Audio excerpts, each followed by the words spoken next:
Daily live news हर खबर पर नज़र। हमारे चैनल को सब्सक्राइब कर वीडियो को लाइक और शेयर करना ना भूलें।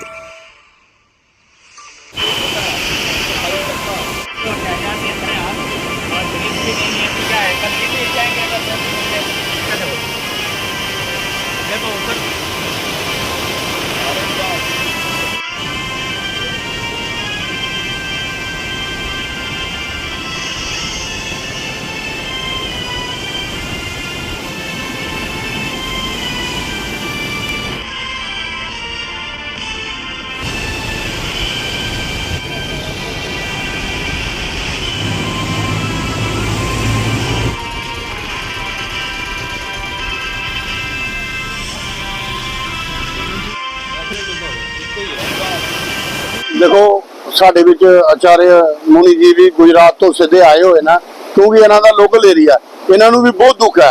ते आगे सारे लोग आपां देख रहे हैं भी जिहड़ा इन्हां दे बैरिंग है वो तो टुटे हुए है, सब कुछ तो टुटिया होया समान। ते जिहड़े छोटे मुलाजम है उन्हां बेचारियां ने किद्दां चुकने फ्लड च गिल्डर। ये सारी ही जिन्नी भी लापरवाही है बड़े अधिकारियों की है, सरकार की लापरवाही है जो अपने अधिकारियों से कंट्रोल नहीं कर रही। इस कारण सारी दुनिया कह रही है, सारे पंजाब च सिर्फ जो अधिकारी चला रहे लीडरों को पता ही कुछ नहीं की हो रहा है, उसका नतीजा है तुहाडे सामने जी। मसले के बारे में बहुत ही बड़ा दुख है और हमने जब सुना तो रह भी नहीं गया होगा। ऐसी स्थिति के अंदर इतने सालों के अंदर शायद ऐसी घटना नहीं देखी है और इतनी घटना के अंदर इतने परिवार को उजेड़ना, और कभी ये सोचा नहीं था, ना राज्य सरकार ने सोचा था, ना ये डिपार्टमेंट ने सोचा था कि पुल के साथ में ऐसी घटना होगी। ये तो अच्छा है कि सीआरपी और पुलिस डिपार्टमेंट, आर्मी डिपार्टमेंट की ड्यूटी के कारण कुछ लोग बच गए, पर यह घटना असंभावित घटना है। इसको आज भी देखे तो आंखों में से पानी आता है, ऐसी स्थिति बनी हुई है। और आप देख रहे हैं कि मौका का जिम्मेदार करने के लिए मैं मेरे संघ के अध्यक्षों के साथ में मैं खुद भी यहाँ पर पहुंचा हूँ। और मेरा यही कहना है, सरकार को ज्यादातर यह कहना चाहूंगा कि जल्दी से जल्दी शीघ्र इसके बारे में कोई निर्णय ले और बाकी उन लोगों को राहत पहुंचाए जिसकी स्थिति बर्बाद हो गई, घर उजड़ गए, जिसका कोई नहीं रहा है, ना कोई आगे न पीछे, ताकि उनको सरकार की तरफ से सहायता भी मिले और हर काम उनको आराम से अपने तौर पर उनको प्राप्त हो गई। प्रशासन लापरवाही तो है ही है, वो हमने देखा है कि प्रशासन लापरवाही के कारण ही इतनी बड़ी घटना घटी है। और प्रशासन मौके पर हाजिर होता तो ये त्रासदी नहीं होती। प्रशासन को चाहिए था वो पहले अनाउंस करे, वो अनाउंस करके पहले बताए लोगों को। अगर वो लोगों को बता देते तो उनके घरों में पानी नहीं जाता, वो अवरुद्ध रहते, वो पानी में नहीं बहते। पर प्रशासन की तो गलतियां हम मानते ही है, पर प्रशासन के साथ में समाज, आज युवा वर्ग है, समाज वर्ग है, सामाजिक संस्थाएं इस क्षेत्र में सबसे आगे बढ़ रही है। तो हमारा तो लक्ष्य और कहना यही है कि ज्यादा से ज्यादा सरकार इस पे ज्यादा ध्यान दे। चलो गलती हुई वो तो हो गई है, पर अभी भी ध्यान दे के सोते हुए जाग जाएंगे तो आने वाला समय इन लोगों के लिए काफी सार्थक और सहयोगित बन सकता है। मैं सर आपको सबसे पहले ये बताना चाहता हूँ, नमस्कार आपको, कि आपने यहाँ पे आके कवरेज की। सबसे पहले मैं आपको ये बताना चाहता हूँ कि हमारे राष्ट्रीय रक्षा वाहिनी के नेशनल प्रेसिडेंट अजीज वहीन द्वारा निर्देश दिए गए और हमारे जो स्टेट प्रेसिडेंट हैं शाहरुख शमीम जी, उनके द्वारा मुझे बताया गया, क्योंकि शाहरुख शमीम जी जो हमारे प्रेसिडेंट हैं जम्मू कश्मीर के राष्ट्रीय रक्षा वाहिनी के, वो कुछ दिनों के स्टेट से बाहर गए हुए थे, इसलिए उन्होंने मेरी ड्यूटी लगाई थी कि जम्मू कश्मीर और पंजाब में जो इतना बड़ा नुकसान माधोपुर पुल से जो अपना ये आपका वहां पे नहर का बना हुआ था, डैम का जो पुल है वो टूटने से जम्मू कश्मीर और खास करके पंजाब और जम्मू कश्मीर में बहुत बड़ा नुकसान हुआ है। और मैं वहां पे विजिट किया, पर्सनली देखा कि वहां 4 गेट टूट गए हैं। एक हमारा ये इलेक्ट्रिशियन है जो पंजाब का वहां पे ड्यूटी पे तैनात था, उस बेचारे ने अपना, विनोद कुमार जी ने अपनी जान की आहुति दी वहां पे जब वो काम पे लगे हुए थे।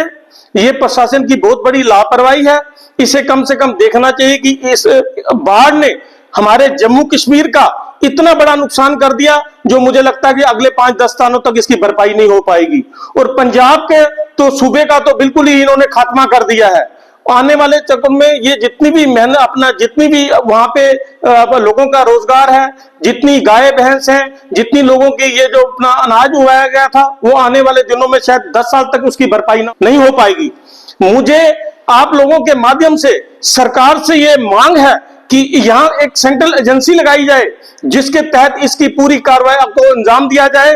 और आपने ये सब, पत्रकार साहब, मैं अब सबसे पहले आपको ये चीज बताना चाहता हूं, आपने ऑन स्पॉट वहां पे वो दिए होंगे अपना, जो उसकी मशीनें हैं जो उसके नीचे काम कर रही हैं, जो उस गेट को, जो गेट टूटे उसमें जंगाल लगा हुआ है बुरी तरह से, पता नहीं 10 साल 50 साल पुरानी है, 20 साल पुरानी है, इनका मेंटेनेंस का हर साल का इस विभाग को, नहर के विभाग को पैसा आता है।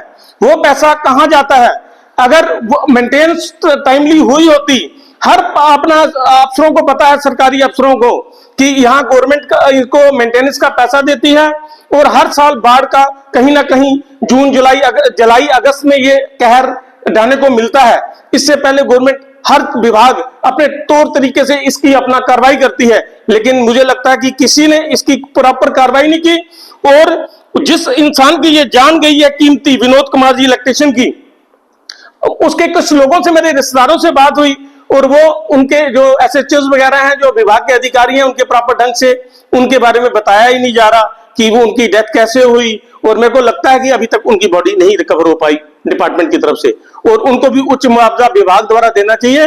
मैं बार बार आप लोगों से, ये कोई छोटी मोटी बात नहीं है कि जिसके तरफ ध्यान केंद्रित ना किया जाए। जम्मू कश्मीर हमारा पंजाब सूबे का इतना नुकसान हो गया जो आने वाले 10 साल तक भरपाई नहीं होगी, और ये महंगाई की मार पूरे हिंदुस्तान में पड़ेगी। पंजाब और जम्मू से खास करके किसानों को इतना बड़ा नुकसान हुआ है, उसका भरपाई नहीं हो पाएगी आने वाले 10 सालों तक। मुझे एक बार फिर दोबारा मैं आपसे रिक्वेस्ट करता हूं आपके माध्यम से कि केंद्र सरकार को कड़ा से कड़ा संज्ञान लेना चाहिए और ये कहां चूक हुई है इसके ऊपर बहुत बड़ी कार्रवाई और जांच बिठानी चाहिए, ताकि वो गलत लोग जो सरकार का पैसा का दुरुपयोग करके यहाँ पे पैसा खा रहे हैं।